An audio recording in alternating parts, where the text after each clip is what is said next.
Hello everyone. बेटा, पिछले video में आपने स्पेशल फंड्स को पढ़ा था और स्पेशल फंड्स से रिलेटेड अलग अलग एडजस्टमेंट किस तरह से करनी थी, क्या आपको माइनस करना था, क्या प्लस करना था, ये सारी चीज़ें आपने देखी।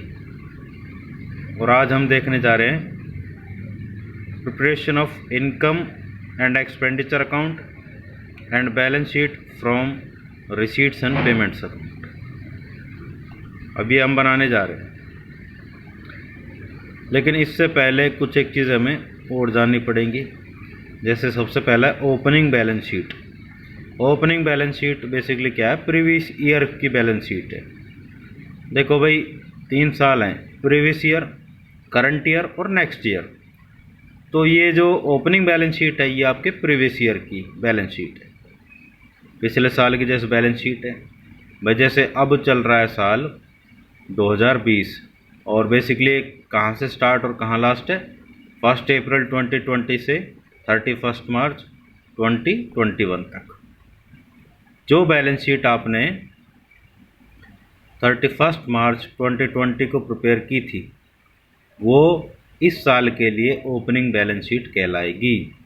ठीक है, अब बात आ जाती है ऑब्जेक्ट की कि ओपनिंग बैलेंस शीट बनाने का ऑब्जेक्ट क्या है। इसका मेन ऑब्जेक्ट यही है कि साल की शुरुआत में जो 1 अप्रैल 2020 को स्टार्ट हो रहा है तो उस टाइम पर आपका कैपिटल फंड कितना था वो पता चलेगा हमें ओपनिंग बैलेंस शीट से। क्योंकि लास्ट में जब आप क्लोजिंग बैलेंस शीट बनाओगे 31 मार्च 2021 को, 31 मार्च 2021 को, तो उस कैपिटल फंड का अमाउंट आपको पता होगा, तभी आप उसमें कुछ प्लस और माइनस कर पाओगे। जैसे अलग अलग आइटम्स है, लाइफ मेंबर्स फीस वगैरह है, ये सारी चीज़ें आप ऐड करते हो उसमें। फिर उसके बाद है इनकम एंड एक्सपेंडिचर अकाउंट, वो आपको पता ही है। जैसे प्रॉफिट एंड लॉस अकाउंट बनाया जाता है सेम मैनर में ये बनाया जाता है। डेबिट साइड पर एक्सपेंडिचर के आइटम्स दिखाए जाते हैं और क्रेडिट पर इनकम के आइटम्स। और बेसिकली ये कहाँ से पता लगाया जाता है? ये आपका रिसीट्स एंड पेमेंट्स अकाउंट में, क्योंकि रिसीट्स एंड पेमेंट्स अकाउंट में कैपिटल और रेवेन्यू नेचर दोनों के आइटम होते हैं। और रेवेन्यू नेचर के आइटम हम दिखाते हैं इनकम और एक्सपेंडिचर अकाउंट में, और कैपिटल नेचर के आइटम हम दिखाते हैं बैलेंस शीट में। क्लोजिंग बैलेंस शीट वो है जो साल के लास्ट में बनाई जाती है और बेसिकली करंट ईयर के लास्ट में। ठीक है, अब यहाँ पर कुछ चीज़ें ध्यान देने वाली है भाई। रिसीट्स एंड पेमेंट्स अकाउंट के शुरुआत में जब डेबिट साइड पर आप कैश और बैंक का बैलेंस लिखते हो तो वो बेसिकली बैलेंस होगा ओपनिंग बैलेंस शीट का असेट साइड पे, राइट। इसको आप इनकम और एक्सपेंडिचर अकाउंट में तो लेके ही नहीं जाओगे, वो आपको पता है। अब इसी तरह से जो रिसीट्स एंड पेमेंट्स अकाउंट के जब क्रेडिट साइड पर लास्ट में, क्रेडिट नहीं पेमेंट साइड पर, जब आप कैश और बैंक का जो बैलेंस निकालते हो, बैलेंसिंग फिगर लिखते हो या जो भी बैलेंस लिखते हो, वो क्लोजिंग बैलेंस शीट का असेट साइड पे लिखा जाएगा। लास्ट में जो कैश और बैंक का बैलेंस आता है उसको आप क्लोजिंग बैलेंस शीट यानी कि करंट ईयर की जो बैलेंस शीट बनेगी उसके असेट साइड पर लिखोगे, राइट। इसके बाद ये आपको क्लियरली पता होना चाहिए वही रेवेन्यू और कैपिटल नेचर के आइटम। तो यहाँ पर अब रिसीट्स के बारे में दे रखा है पहले, तो कैपिटल रिसीट्स और रेवेन्यू रिसीट्स। कैपिटल रिसीट्स आपको ऑलरेडी पता है जो रेगुलर बेसिस पर नहीं मिलती है, रेवेन्यू रिसीट्स जो रेगुलर बेसिस पर मिलती है।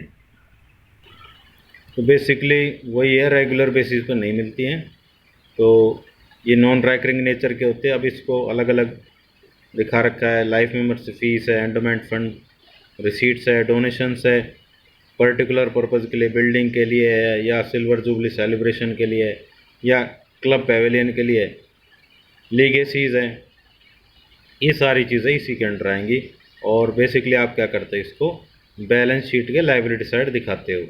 अब वो आपको पता है, अगर करंट ईयर का हुआ तो क्लोजिंग बैलेंस शीट में दिखाएंगे, और अगर प्रीवियस ईयर का हुआ तो उसको ओपनिंग बैलेंस शीट में दिखाएंगे। इसके बाद है ऑल रिजर्व्स, ये वही है भाई, रिजर्व का पैसा अगर बिजनेस के अंदर है तो वो रिजर्व कहलाता है। और अगर उसको कहीं इन्वेस्ट कर दिया जाता है तो उसको फंड कहा जाता है। यानी कि रिजर्व का पैसा जब बाहर कहीं भी इन्वेस्ट कर दिया जाए तो उसको फंड कहते हैं। अब बेसिकली ये स्पेशल रिजर्व या स्पेशल फंड कह सकते हैं, वही अलग अलग चीज़ बनाई जाती है भाई। चैरिटी फंड है, मैच फंड है। अब इनसे रिलेटेड जो भी खर्चा है वो पर्टिकुलर फंड से ही घटाया जाएगा। अब जैसे मैच फंड है, अगर मैच के एक्सपेंसेस हुए हैं तो मैच फंड से घटाए जाएंगे, ना कि प्राइज फंड से। तो इसी तरह से वो सारे घटाए जाते हैं। और कोई डोनेशन रिसीव होगी, मैच फंड के लिए रिसीव हो रही है, तो उसमें प्लस भी हो जाएगी, राइट। अब जैसे यहाँ पर रिसीट्स एंड पेमेंट्स अकाउंट दिया हुआ है भाई। टूर्नामेंट फंड रिसीव हुआ था, डेबिट रिसीट साइड पर 10,000 रुपये दिखा दिया आपने, और पेमेंट कर रखी है ये टूर्नामेंट एक्सपेंसेस की 4,000। फिर बैलेंस शीट में आप किस तरह से दिखाओगे, क्योंकि जितने भी फंड वगैरह होते हैं लाइबिलिटीज़ ही होते हैं। 10,000 यहाँ दिखा दिया और टूर्नामेंट एक्सपेंसेस इसी में से घटा दिया। अब मान लो बिल्डिंग फंड होता तो उसमें से आप नहीं घटाते, इसको घटाएंगे टूर्नामेंट फंड से, तो उसका बैलेंस बच जाएगा 6,000। अब इसके बाद है सेल ऑफ असेट्स।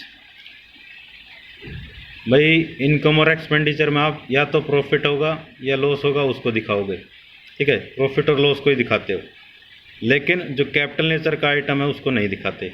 अब इसमें एग्जांपल दे रखा है, मान लो फर्नीचर था 5,000 का टोटल, अब उसमें से 1,000 का बेच दिया 1,100 रुपये में, तो 100 रुपये वो प्रॉफिट हुआ है, उसको आप इनकम और एक्सपेंडिचर अकाउंट के इनकम साइड यानी कि क्रेडिट साइड पर दिखाओगे। और ये जो 1,000 का बेचा है इसको आप उस फर्नीचर में से घटाओगे, 5,000 में से 1,000 घटा दोगे, 4,000 का बचेगा, ठीक है। और जो ये 1,100 रुपये रिसीव हुए हैं ये कैश में आप प्लस कर देंगे। तो कहने का मतलब ये है कि जो प्रॉफिट और लॉस हुआ है उसी को आप इनकम और एक्सपेंडिचर अकाउंट में दिखाओगे। तो यहाँ तक ये कैपिटल रिसीट्स का क्लियर हो जाता है। इसके बाद आ जाता है रेवेन्यू रिसीट्स। रेवेन्यू रिसीट्स जो है आपका रेगुलर बेसिस पे मिलता है, और ये रिसीट्स एंड पेमेंट्स अकाउंट के रिसीट साइड पे मिलेगा, जिससे कि अब दे रखा है इसमें सब्सक्रिप्शन यानी कि चंदा, ठीक है। तो ये रेगुलर बेसिस पे मिलता है। और भी कई सारी चीज़ें, रेंट है, interest received, entrance fees, sale of old newspaper, तो ये सारी चीज़ें ये रेवेन्यू नेचर का आइटम है।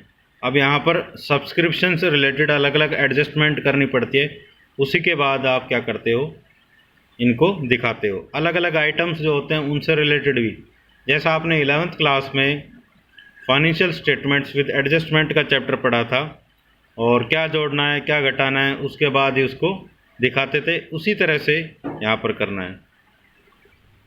तो पहला है subscription outstanding at the end of the current year. सबसे पहली बात तो आपको ये पता होना चाहिए, सब्सक्रिप्शन आपका रेगुलर इनकम का सोर्स है, पहली बात, ठीक है। तो ये आपकी आउटस्टैंडिंग इनकम है। तो पहली बात आप क्या करोगे, इनकम और एक्सपेंडिचर अकाउंट के क्रेडिट साइड पर जो सब्सक्रिप्शन का अमाउंट दिया होगा उसमें आप ऐड करोगे, और जो आउटस्टैंडिंग है उसको ऐड करेंगे। दूसरा, क्योंकि आपकी अक्रूड इनकम है, ठीक है, इसको अक्रूड इनकम समझिए। तो अक्रूड इनकम को असेट साइड कहाँ दिखाते हैं, ठीक है, करंट असेट्स में दिखाएंगे, और क्लोजिंग बैलेंस शीट यानी कि करंट ईयर की बैलेंस शीट में। फिर उसके बाद है subscription outstanding at the beginning of the current year. Current year का मतलब साल के शुरुआत में आउटस्टैंडिंग है। इसका मतलब क्या है, ये पिछले साल का अमाउंट है जो कि आउटस्टैंडिंग रह गया था, इसको आप करंट ईयर के इनकम और एक्सपेंडिचर अकाउंट में माइनस करेंगे यानी कि लेस करेंगे। भाई जो अमाउंट रिसीव हुआ साल के दौरान तो उसमें ये भी तो इंक्लूड होगा। अब क्योंकि ये पिछले साल से रिलेटेड है तो इसको घटा देंगे। एक चीज़ हमेशा याद रखना, ना तो आपको पिछले साल का अमाउंट इंक्लूड करना है ना नेक्स्ट ईयर का, आपको करंट ईयर का अमाउंट निकालना है जो बिल्कुल क्लियरली विजिबल हो कि हाँ भाई ये करंट ईयर का है, उसको दिखाएंगे। ये सब्सक्रिप्शन आउटस्टैंडिंग था beginning of the current year, साल के शुरुआत में। जैसे कि आपका साल शुरुआत हुआ 1 अप्रैल 2020 को, अब 31 मार्च 2020 को आउटस्टैंडिंग है, तो वो तो उसी बैलेंस शीट का है ना, वो आपने दिखा दिया होगा। ठीक है। और पिछले साल का जो कि 1 अप्रैल 2019 से और 31 मार्च 2020 तक चला था, उसके इनकम और एक्सपेंडिचर में आपने ऐड भी कर दिया होगा, तो यहाँ पर आप उसको लेस करेंगे, राइट। फिर उसके बाद है एक चीज़ और, जो ये बिगिनिंग में था करंट ईयर के subscription outstanding, opening balance sheet में ना आपको बता दिया, हालांकि ओपनिंग बैलेंस शीट में यानी कि प्रीवियस ईयर की बैलेंस शीट में इसको दिखा देंगे। फिर उसके बाद है subscription received in advance at the end of current year. Advance में आ रहा है तो इनकम रिसीव्ड इन एडवांस है, और आप पढ़ चुके हो ये लायबिलिटी होती है, ठीक है। तो इसको आप बेसिकली क्या करोगे, और ये एक चीज़ और, रिसीव्ड इन एडवांस है तो 100% क्या है, ये नेक्स्ट ईयर से रिलेटेड है, तो इसको भी आप क्या करोगे, करंट ईयर के इनकम और एक्सपेंडिचर अकाउंट में इसको माइनस किया जाएगा। दूसरा, इसको करंट ईयर की यानी कि जो क्लोजिंग बैलेंस शीट है उसमें लायबिलिटी साइड आप दिखाओगे। फिर उसके बाद है last, subscription received in advance at the beginning of the current year. वही मान लो लेके चलते हैं 31 मार्च 2020 को एडवांस में मिला है, तो वहाँ पर एडवांस मिला तो इसका मतलब नेक्स्ट ईयर के लिए। अब 1 अप्रैल 2020 से और 31 मार्च 2021 ये नेक्स्ट ईयर हो गया, ठीक है। तो यहाँ पर बेसिकली आपका करंट ईयर है, तो ये यहाँ पर क्या होगा, करंट ईयर में प्लस होगा, ठीक है। और इसको ओपनिंग बैलेंस शीट में लायबिलिटी साइड दिखाया जाएगा। क्लोजिंग बैलेंस शीट में तो आप दिखा ही नहीं सकते क्योंकि ये आउटस्टैंडिंग बचेगा ही नहीं, ठीक है ना, एडवांस का कोई चक्कर है। तो ये करंट ईयर के बिगिनिंग है, तो ये करंट ईयर की इनकम है, तो करंट ईयर में इसको प्लस कर देंगे। दूसरा, इसको ओपनिंग बैलेंस शीट में लायबिलिटी साइड आप शो कर दोगे। इसी तरह से सारे रूल जो अलग अलग इनकम्स है उन पे ये लागू होते हैं, क्या जोड़ना है क्या घटाना है वो सारी चीज़ें। अब एक क्वेश्चन देख लेते हैं, उसमें आपको क्लियर हो जाएगा। Following is the information relating to subscription of Savera club for the year ended 31 March 2016। इस सब्सक्रिप्शन की इंफॉर्मेशन दे रखी है सवेरा क्लब की, और साल का एंड हो रहा है 31 मार्च 2016 को, यानी कि करंट ईयर आपका 1 अप्रैल 2015 से और 31 मार्च 2016 तक है। इसके अलावा आप देख लेंगे कि वो प्रीवियस है या नेक्स्ट है, वो आपको देखना पड़ेगा। ये साल हमारा करंट ईयर 1 अप्रैल 2015 से और 31 मार्च 2016 तक। अब दिखा रखा है सब्सक्रिप्शन रिसीव्ड ड्यूरिंग 2015 to 16, यानी कि करंट ईयर के दौरान ये 70,000 रुपये रिसीव हुआ है। अब इसमें ये क्लियर नहीं है करंट ईयर की इनकम है, हाँ ये बता रखा है कि साल के दौरान 70,000 रुपये रिसीव हुआ है। अब आपको अलग अलग इन्फॉर्मेशन दी जाएगी, उसी के बेस पर आप ये निर्धारित करोगे, डिटरमाइन करोगे कि करंट ईयर की एग्जैक्ट इनकम क्या है। तो सेकंड पॉइंट है सब्सक्रिप्शंस आउटस्टैंडिंग ऑन 31 मार्च 2015।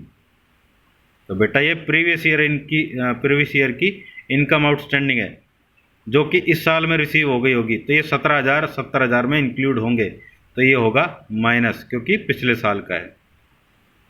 फिर है subscription received in advance on 31 मार्च 2015।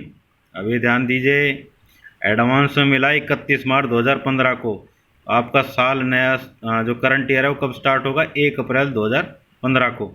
तो ये 31 मार्च 2015 को एडवांस में मिला है, तो ये नेक्स्ट ईयर के लिए है, और नेक्स्ट ईयर आपका क्या है, 1 अप्रैल 2015 से 31 मार्च 2016, जो कि आपका करंट ईयर है, तो 3,250 ऐड होगा। Subscription received in advance on 31 March 2016, current year के लास्ट में एडवांस में मिल रहा है, तो ये बेटा नेक्स्ट ईयर की इनकम हो गई, यानी कि 1 अप्रैल 2016 से और 31 मार्च 2017 तक के लिए, तो ये माइनस होगा। ये आप चीज़ क्लियर रखिए कि करंट ईयर की इनकम क्या है, ठीक है। सिर्फ करंट ईयर की इनकम को जोड़ना और घटाना है, ठीक है। पिछले साल की छोड़ देनी है और नेक्स्ट ईयर की भी छोड़ देनी है, आपको सिर्फ करंट ईयर का लेके चलना है। फिर है सब्सक्रिप्शन आउटस्टैंडिंग ऑन 31 मार्च 2016। यह आपकी करंट ईयर की अक्रूड इनकम है, तो 11,250 ऐड होगा। अब आपको क्या करना है, show the subscription income and expenditure account for the year ended on 31 March 2016 and in the opening and closing balance sheet. यह आपको दिखाना है किस तरह से प्लस माइनस करेंगे और कौन सा अमाउंट ओपनिंग या क्लोजिंग बैलेंस शीट में दिखाया जाएगा। तो सबसे पहले आप लिखेंगे ऊपर बुक्स ऑफ सवेरा क्लब, फिर income and expenditure account for the year ending on March 31, 2016, right. उसके बाद ये debit expenditure amount, income amount, इधर क्रेडिट। बाय सब्सक्रिप्शन, साल के दौरान जितना पैसा रिसीव हुआ है वो लिख दीजिए। अब क्या घटाना है क्या जोड़ना है वो आपको पता है, ठीक है। 17,000 बता दिया था भाई, 31 मार्च 2015 को आउटस्टैंडिंग है, तो ये पिछले साल की इनकम है, माइनस कीजिए। फिर ये आउटस्टैंडिंग है 2016 को 31 मार्च, जो कि आपका करंट ईयर है, तो ये प्लस होगा। फिर एडवांस मिला है 31 मार्च 2015 को, तो ये करंट ईयर की इनकम है, ठीक है, तो ये भी प्लस होगा। और 31 मार्च 2016 को एडवांस मिला है, तो ये नेक्स्ट ईयर की इनकम है, ये माइनस होगा। तो इस तरह से इनकम और एक्सपेंडिचर अकाउंट में दिखाया जाएगा 62,830, जो कि करंट ईयर की इनकम है। इसके अलावा ऑल्टरनेटिवली भी आप निकाल सकते हो सब्सक्रिप्शन अकाउंट से, जो कि इनकम और एक्सपेंडिचर अकाउंट में दिखाया जाएगा। अब ये किस तरह से तैयार होगा, सब्सक्रिप्शन अकाउंट, ये एक नॉमिनल अकाउंट होता है। Debit all the expenses and losses, credit all the incomes and gains. तो जो भी इसका करंट ईयर का है वो इधर दिखाएंगे, और जो पिछले साल का है वो इधर दिखाएंगे। बाकी इस साइड का बैलेंस जनरली ज़्यादा ही आता है, ठीक है। तो बैलेंसिंग फिगर जो आएगा वो इनकम और एक्सपेंडिचर अकाउंट में शो किया जाएगा। तो बेसिकली हम देख लेते हैं इसकी शुरुआत कैसे होती है। देखो, सबसे पहले आप सबसे पुराने साल को पकड़िए भाई, जैसे दे रखा था आउटस्टैंडिंग ऑन 31 मार्च 2015, ठीक है, तो ये पिछले साल का यहाँ दिखा दिया। ये एडवांस ऑन 31 मार्च 2015, तो ये करंट ईयर की इनकम आपने यहाँ दिखा दी। जो 70,000 जो साल के दौरान रिसीव हुआ है वो यहाँ दिखा दिया। फिर इसके बाद जो एडवांस मिला है 31 मार्च 2016 को, तो नेक्स्ट ईयर की हो गई, वो यहाँ दिखाएंगे। ये करंट ईयर की इनकम नहीं है, ये भी नहीं है, लेकिन 11,250 ये आउटस्टैंडिंग कब है, 31 मार्च 2016 की, तो ये करंट ईयर की इनकम है। ये आपने प्लस किया 17,000 और 4,670 इसमें से घटा दिया 84,500 में से, तो 62,000 जो 830 है, ये आपका आ जाएगा बैलेंसिंग फिगर, जो कि इनकम और एक्सपेंडिचर अकाउंट में दिखाया जाएगा, जो कि यहाँ पर दिखाया हुआ है। हालांकि ये तरीका इजी है, इसमें शायद आप कंफ्यूज हो जाओ, फिर भी मैंने आपको समझा दिया है, लेकिन जनरली इसी तरीके को अपनाया जाता है। बाकी आपको तरीके दोनों पता होने चाहिए। अब हम देखते हैं कि कौन सा आइटम कहाँ पर दिखाया जाएगा।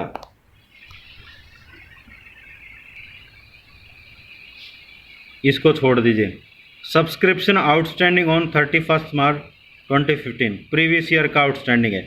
तो ये 17,000 जो 31 मार्च 2015 को बैलेंस शीट बनाई जाएगी, उसके असेट साइड पर दिखाया जाएगा। फिर है subscription received in advance 31 March 2016, यानी कि ये नेक्स्ट ईयर की इनकम है, तो ओपनिंग बैलेंस शीट यानी कि 31 मार्च 2015 को जो बैलेंस शीट बनेगी उसकी लायबिलिटी साइड 3,250 दिखाया जाएगा। फिर उसके बाद है subscription received in advance on 31 March 2016, advance से मिला है, तो ये लायबिलिटी साइड दिखाया जाएगा, जो कि बैलेंस शीट आप बनाओगे 31 मार्च 2016 को। फिर उसके बाद है सब्सक्रिप्शन आउटस्टैंडिंग ऑन 31 मार्च 2016, तो ये करंट ईयर की अक्रूड इनकम है, तो ये 31 मार्च 2016 की जो बैलेंस शीट है उसका एसेट साइड में दिखाया जाएगा। देख लेते हैं।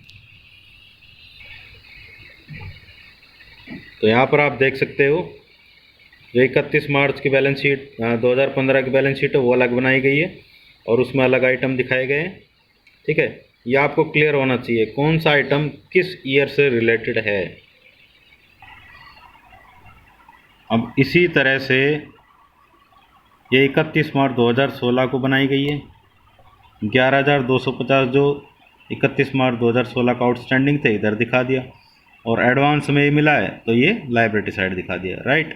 तो बेटा आज के लिए इतना ही बहुत है, मिलते हैं नए क्वेश्चन नए कॉन्सेप्ट के साथ नए वीडियो में। तब तक के लिए आप बने रहिए हमारे चैनल अकाउंट्स एंड इको हमसे सीखो पर। Okay bye, take care.